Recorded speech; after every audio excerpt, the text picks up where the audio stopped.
마가복음 7장 24절에서 30절까지의 말씀 함께 읽겠습니다.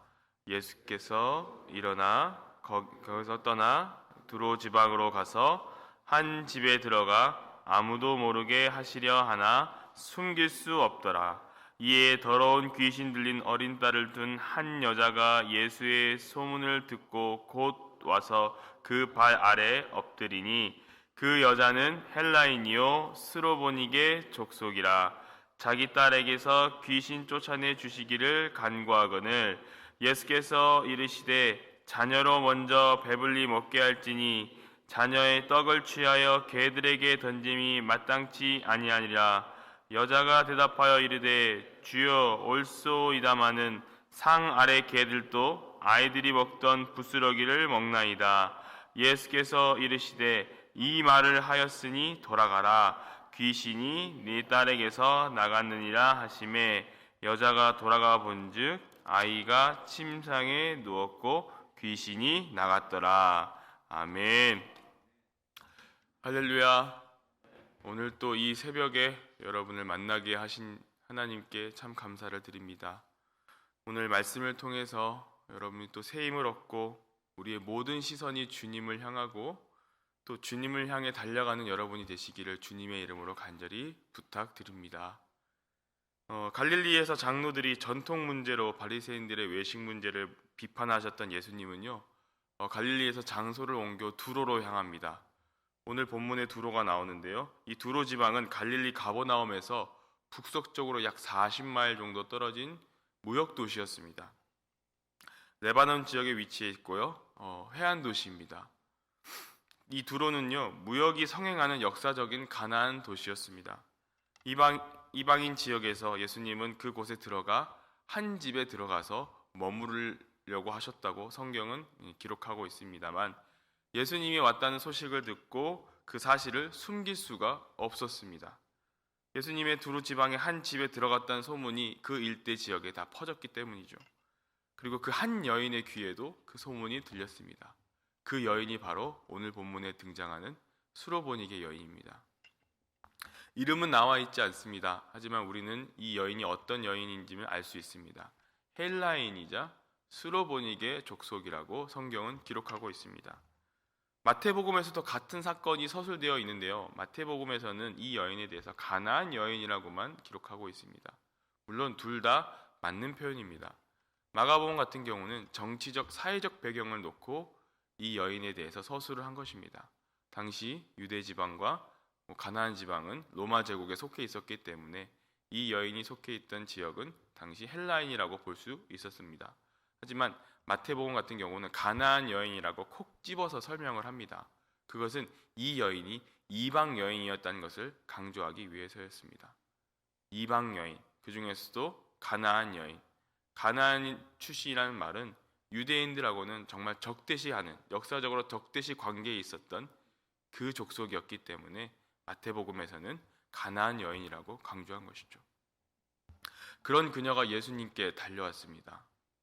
우리는 오늘 본문을 통하여서 이 여인의 두 가지 측면을 살펴볼 수 있는데요, 첫 번째는 이 여인은 소문을 듣고 달려왔다는 겁니다. 25절을 보시면 그녀에게는 어린 딸이 하나 있었습니다.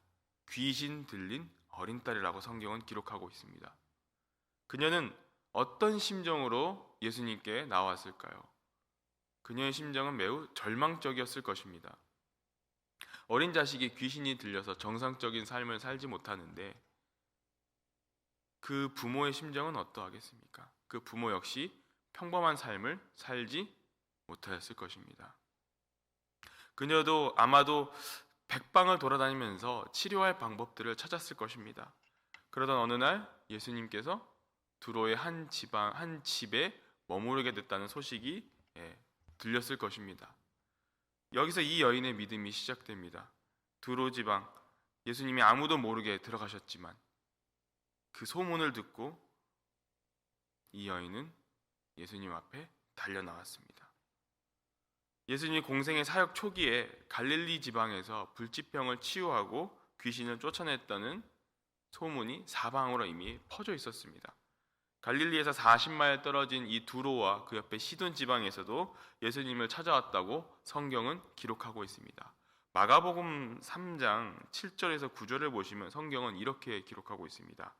예수께서 제자들과 함께 바다에 물러가시니 갈릴리에서 큰 무리가 따르며 유대와 예루살렘과 이두메와 요단강 건너편과 또 두로와 시돈의 근처에서 많은 무리가 그가 하신 큰 일을 듣고 나아오는지라.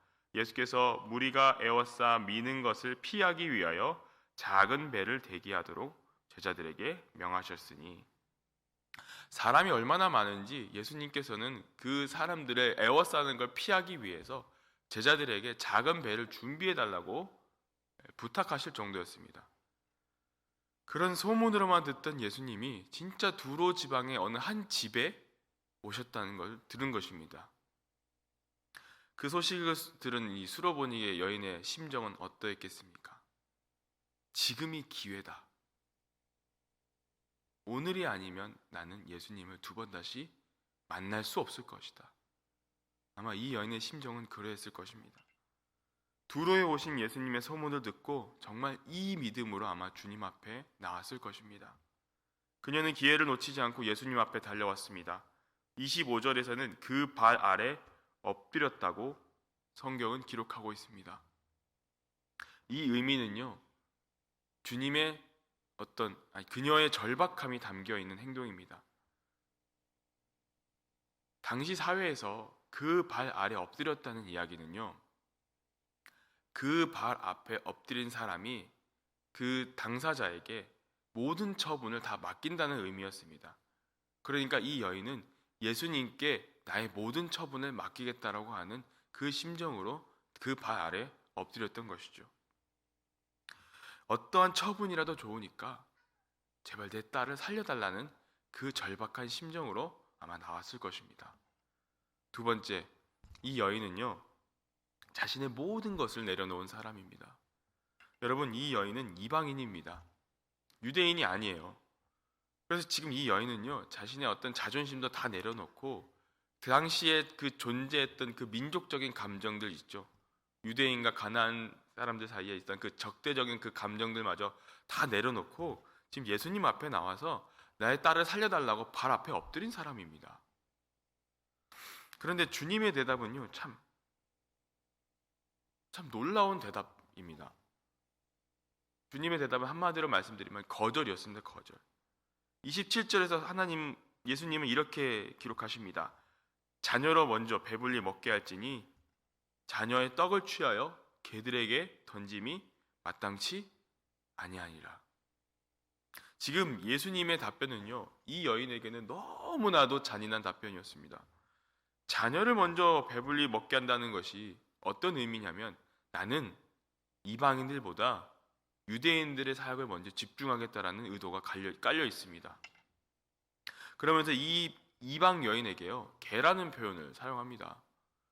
여러분, 당시 사회에서 개라는 표현은요, 유대인들에게는 굉장히 경멸적인 표현이었습니다.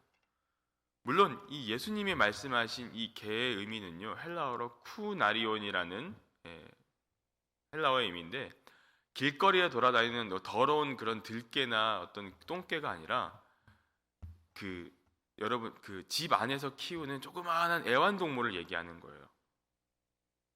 그럼에도 불구하고 물론 예수님이 말씀하신 이 비유는요, 식탁에서 아이들이 먼저 밥을 먹은 다음에 그 다음에 애완동물이 와서 그 상에 떨어진 것들을 먹는다는 표현으로 말씀하셨지만, 어쨌든 이방인들보다는 유대인들을 우선시하겠다는 의도가 그 밑에 담겨 있었습니다. 물론 예수님께서는 이 여인을 시험하고자 하는 의도도 가지고 있으셨습니다. 무리가 에워쌌는데요, 여러분. 예수님을 만나기 위해서 무리가 에워쌌는데 그 에워싼 무리를 밀고 들어갔습니다. 그리고 무슨 수를 써더라도 그 틈 안에 들어갔습니다. 뒤에서 사람들이 그 여인을 비난하고 또 뭐라고 하고 싫은 소리도 했겠죠. 그러나 정작 만나고 싶은 주님을 만났는데 그 주님의 대답은 거절이었습니다. 여러분, 그 여인이 얼마나 일말의 희망마저 날아가 버렸겠습니까? 주님을 뵙고 싶어도 주님 앞에 나와 주발 앞에 엎드렸는데 개들에게 던짐이 마땅치 아니하리라는 그런 수모를 견딜 수 있었겠습니까? 그러나 이 여인은요, 참 흔들리지 않았습니다. 그만큼 그 여인이 절박했습니다. 그녀의 고백이 참으로 돋보입니다. 주여, 올소이나마는 상 아래 개들도 아이들이 먹던 부스러기를 먹나이다. 이게 오늘 본문의 28절이에요. 그녀는 오히려 주님의 말씀에 네, 주님 맞습니다. 주님 말씀이 맞습니다. 스스로 인정을 합니다. 여러분, 특이하게도요, 이 마가복음 전체에서요, 주님이라고 기록하고 있는 이 표현은요, 여기 이 수로보니게 여인만이 유일합니다. 주님. 흔히들 이 주님이란 말을 쓰는 경우는요, 역사적 배경에서 종이 주인에게 쓰는 말입니다. 이 그녀가 이 주여라는 호칭을 쓴 표현은요, 예수님을 극존칭으로 대하고 있으면서 한편으로는 예수님의 주권과 능력에 대한 절대적인 믿음을 가지고 있었던 것을 우리는 알 수 있습니다. 그러면서 그녀는 네, 그렇습니다, 주님. 저는 개입니다.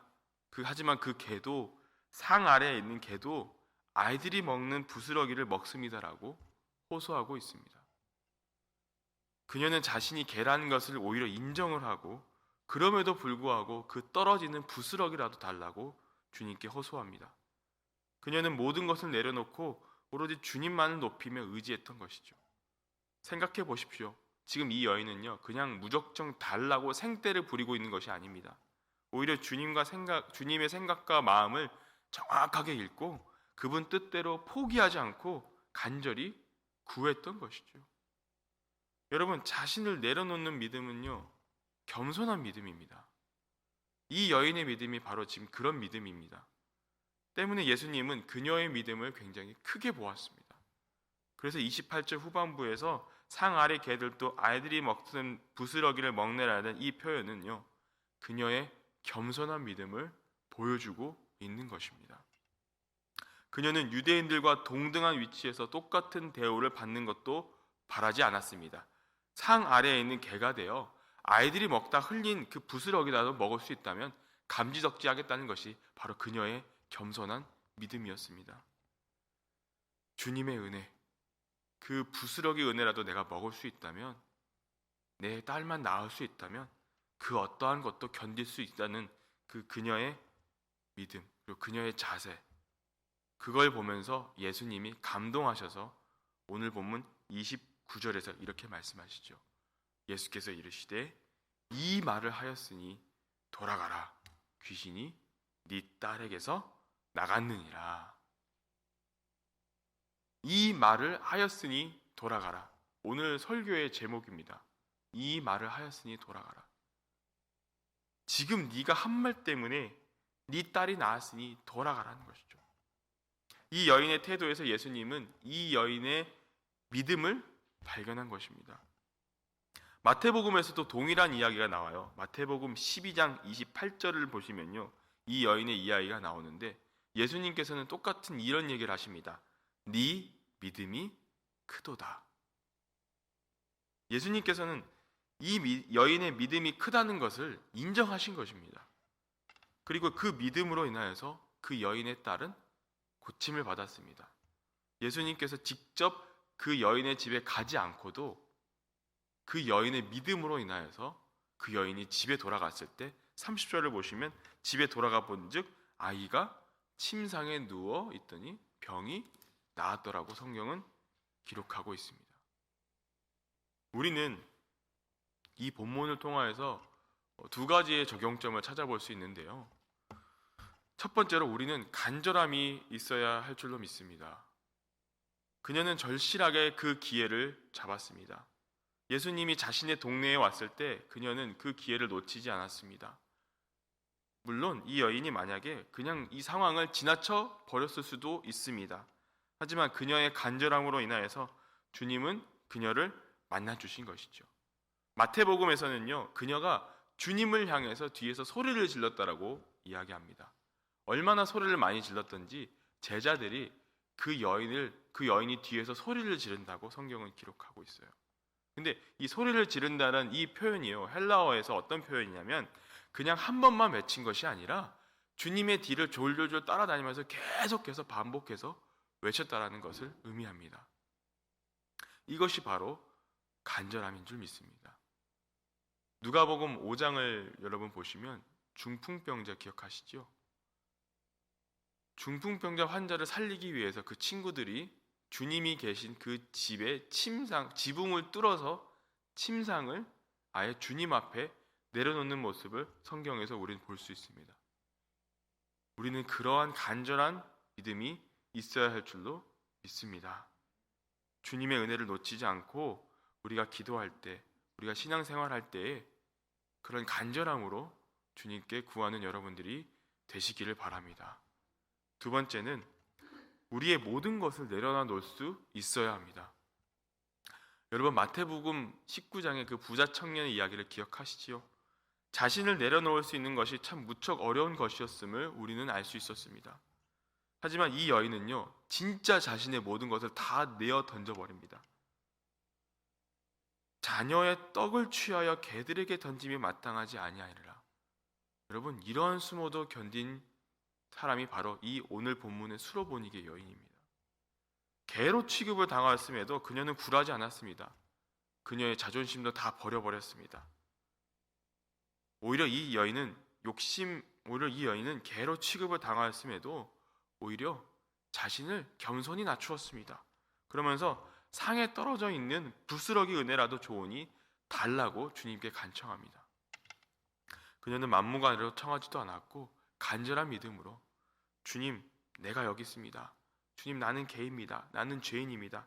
그럼에도 불구하고 이런 나에게도 그 부스러기 은혜를 던져주세요라고 간절히 그 믿음을 주님 앞에 내어드렸던 것이죠. 겸손함으로 이 주님의 은혜를 구했던 이 여인의 모습, 우리는 주님의 은혜를 구할 때 이러한 모든 것들을 다 내려놓고 우리의 모든 생각, 욕심들 다 내려놓고 주님 앞에 이 여인처럼 겸손한 마음으로 믿음을 구하는 여러분들이 되셨으면 좋겠습니다. 사랑하는 여러분, 오늘 이 새벽에 나와 기도하실 때에 오늘 본문의 그 수로보니게 여인처럼 이렇게 기도하셨으면 좋겠습니다.